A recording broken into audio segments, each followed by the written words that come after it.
Le podcast de Martin et Tony, une présentation de Mise au jeu. Vivez vos matchs avec plus d'intensité.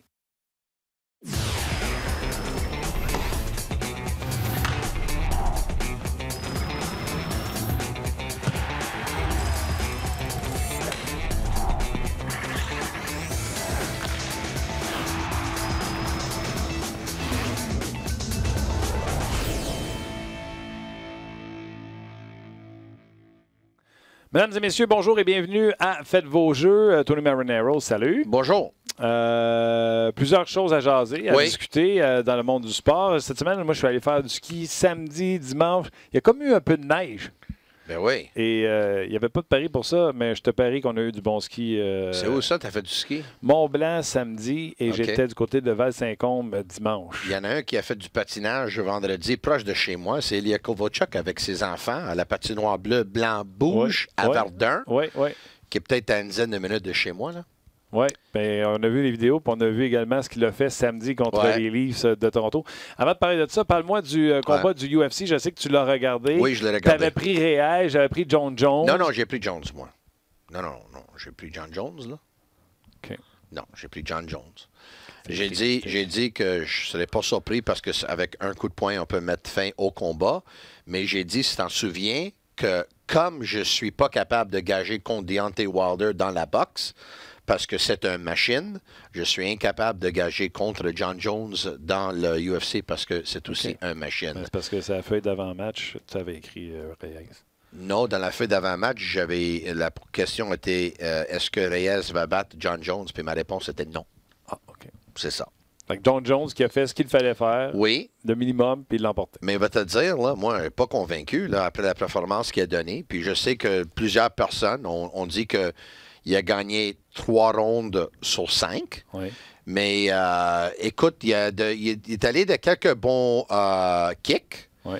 Mais il y a 2-3 coups de la gauche de Reyes qui ont mis John Jones, là, qui l'ont ébranlé un peu. C'est sûr. Mais c'est pas le John Jones qui était affamé, qui voulait finir ses combats tout de suite dans la première ronde, qui était vraiment un monstre. C'était un John Jones, j'ai trouvé supérieur à la Ligue, c'est ça qui était avant. Oui, je l'ai trouvé qu'il était bon techniquement, mais pas plus que ça. C'est pas plus que ça, c'est suffisant pour être champion du monde et établir un nouveau record. Puis s'il n'aurait pas été champion du monde, si Reyes aurait été champion du monde, je n'étais pas surpris qu'on donne la décision à Reyes. Je pense qu'ils ont donné la décision à John Jones. Peut-être parce que aux yeux des juges... John Jones le sait, puis il fait le minimum, il est capable de faire plus, mais il est tellement dominant. Oui. S'il avait su qu'il était en retard, là, il aurait pesé sur le gaz. Écoute, moi, à un moment donné, j'ai pensé qu'il était un peu dans le truc, mais en voyant qu'il était champion, c'est comme si Reyes se devait de gagner 4 rondes au lieu d'en gagner 2, parce que peut-être même 3 n'auraient pas été suffisants. Donc, il est assez fait pour gagner. Okay. Mais c'était un combat très ordinaire. OK. L'autre pari qu'on a jasé vendredi dernier, et on en jase aujourd'hui, c'est la victoire du Canadien contre les Leafs de Toronto ce week-end. Est-ce que c'est trop peu, trop tard pour les séries? Le Canadien qui vient d'enregistrer 9 victoires à leurs 12 derniers matchs. Écoute, moi, ça fait environ un mois que je regardais ça, puis je dis, tu sais, non, oublie ça, les séries. Là, il y a un loueur d'espoir, je trouve. Écoute, premièrement, ils ont gagné 9 des derniers 12 matchs. Ouais. Deuxième chose, c'est qu'ils sont à 6 points de place dans les séries, à 5 points à Toronto et 6 points dans le wild card. Toronto a un match en main. Écoute, mais ça fait environ un mois que c'était plus que ça. Ce soir, c'est un soir où est-ce que je regardais les calendriers. Il y a 6 équipes qui sont devant le Canadien dans le classement. Que si jamais 3 de ces équipes-là pourraient gagner le match en temps réglementaire et le Canadien dispose des Coyotes, ça va être une autre bonne soirée pour le Canadien. Moi, je garde le même refrain, Tony. Moi, je n'ai pas abandonné et par contre, je ne fais pas l'exercice que tu fais. Moi, je continue de dire ceci. Je pense que le Canadien doit faire la même chose. 5 points, tu es beaucoup trop loin pour commencer à faire « Ah, ben s'ils perdent... » Non. Penche-toi à la tête. continue à gagner, ramasse tes points, puis quand tu seras rendu proche de 99 points, on regardera où ce que tu es rendu. C'est pas tout le monde, c'est pas les Hurricanes, c'est pas les Flyers, c'est pas les Leafs, les Panthers, c'est pas tout le monde qui va finir avec 99 points. Non. Fait que vas-y, remporte tes matchs, puis après ça, on regardera qui est en avant de nous autres, s'il y en a qui sont en avant de nous autres. Ouais. Ça donne rien de regarder les autres équipes. Même si le Canadien regarde les équipes qui affrontent les Flyers à soir, on s'en sac. Si le Canadien l'échappe contre les Coyotes, ça ne vaut pas un bol de riz. Tu comprends? Fait que le Canadien doit continuer. Et la statistique que j'ai donnée à tout le monde aujourd'hui, je l'ai donnée à la fin de semaine passée. Ouais. Scandella est arrivé à Montréal au début janvier contre les Penguins de Pittsburgh. Ouais. Un peu comme Chara. Il a donné une semaine pour s'habituer. Ouais. Premier match contre les Sénateurs d'Ottawa le 11 janvier. Depuis ce temps-là, Carey Price. 950 de pourcentage d'arrêt. Ouais. C'est phénoménal. Ouais. Et 1,50 à peu près de moyenne. Ouais. Depuis un mois. Donc, si ton. Puis là, tu sais, si tu prends depuis. Parce que le Canadien a repris cette pause-là, puis ils ont fait un pause pour eux en parlant du 1er janvier 2020. Ouais. Il est à 9,47, je pense, Carey Price, au lieu de 9,50. Moi, je te pose la question. Si ton gardien de but continue à avoir ces statistiques-là, es-tu en série ou pas? Oui. Écoute, c'est un gros si. Mais si Carey Price goal la façon dont il goal depuis environ un mois, le Canadien a des fortes chances de faire les séries, là, parce que Price. Parce que là, écoute, au mois d'octobre, au mois de novembre, là, je regardais les matchs, puis je disais, tu sais, Canadien, ce soir, ça va être dur, puis Price. Là, je regarde Price y aller. Puis je me dis que le Canadien a de fortes chances de gagner ses matchs parce que ça va être très difficile de battre Price à 3 reprises.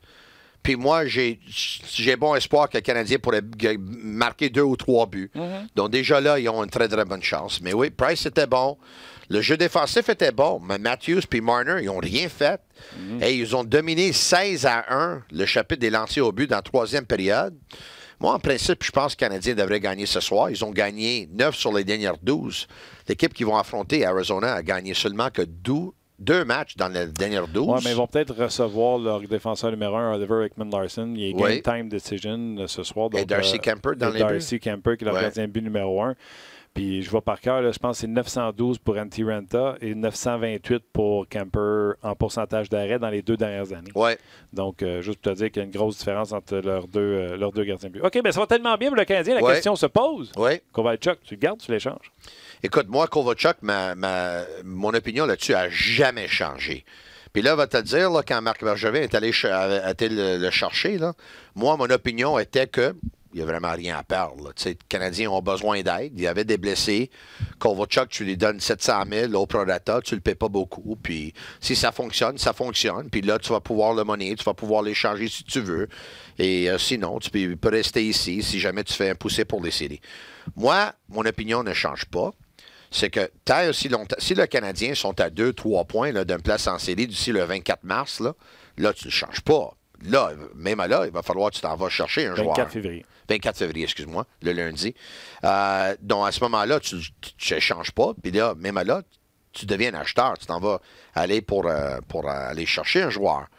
Si jamais les Canadiens sont à l'extérieur des séries, puis ils sont à 7 ou 8 points d'une place en série, puis le Canadien vient d'abandonner, ou le management vient d'abandonner à ce moment-là, moi, mon opinion a toujours été, tu as une conversation avec Kovalchuk et tu lui dis, écoute, c'est un excellent mariage à date, on t'aime bien, les fans t'aiment bien, nous, on aimerait ça que tu sois de retour avec nous autres l'année prochaine.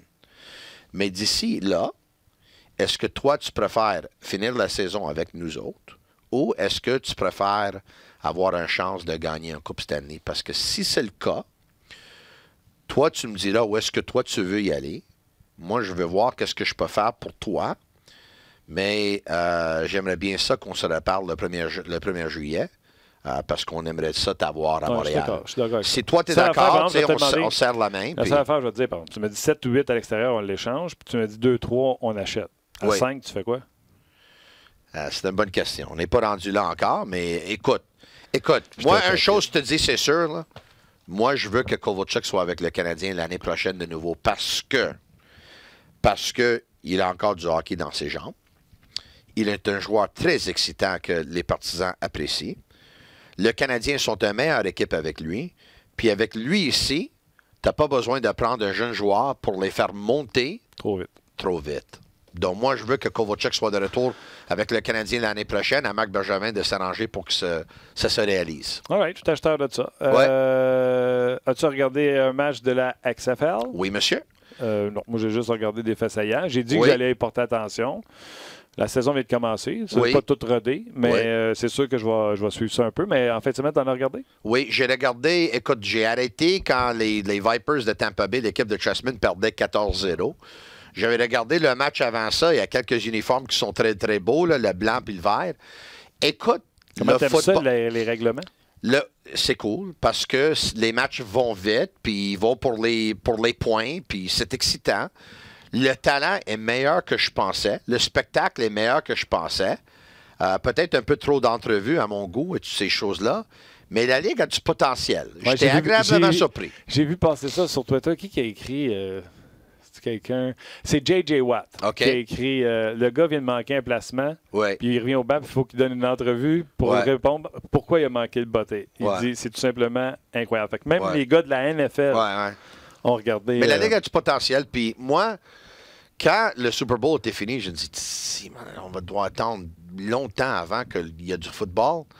Et là, on peut regarder le football durant ce temps-là. Puis c'est ce qu'il voulait faire. Le Super Bowl était fini. C'est cool. OK. Dernier sujet, notre pool hebdomadaire. Tu sais qu'on a commencé à tenir les points. Oui. Là, on était à 21-20. J'ai festoyé. Tu me dis, voyons donc, tu festoies, tu mènes juste par un. Puis tu dis, ce qui est important, c'est ce qui se passe là. Tu m'as donné une leçon en fin de semaine, hein? 51-41 qu'on est rendu. 51-41? Oui. Ça, c'est fini, là, la semaine. Du 2-9, oui, c'est fini. Du 2-9. OK, là, on commence une nouvelle semaine. Tant mieux. J'ai dû avoir Kyle Connors. Mais pourquoi? 7 points en fin de semaine. Oui, il était incroyable. Mais tu l'as? Tu l'avais-tu? Non. D'après moi, c'est ça la différence. Ah, tu l'avais? Je pense que oui, je pense qu'il est 6. Ah, wow. Kyle Connors! D'habitude, j'aime ça prendre des joueurs de Winnipeg, là. Des Shifley, des Connors, des Patrick Laine. Connors, d'après moi, la valeur n'est pas trop haute. Shifley, Wheeler, coûte cher, mais tu peux aller avec Kyle Connors. Je vais les prendre maintenant. OK. On a déjà fait nos prédictions pour cette semaine. Je suis content pour toi. Ben, merci beaucoup. Bravo. Merci.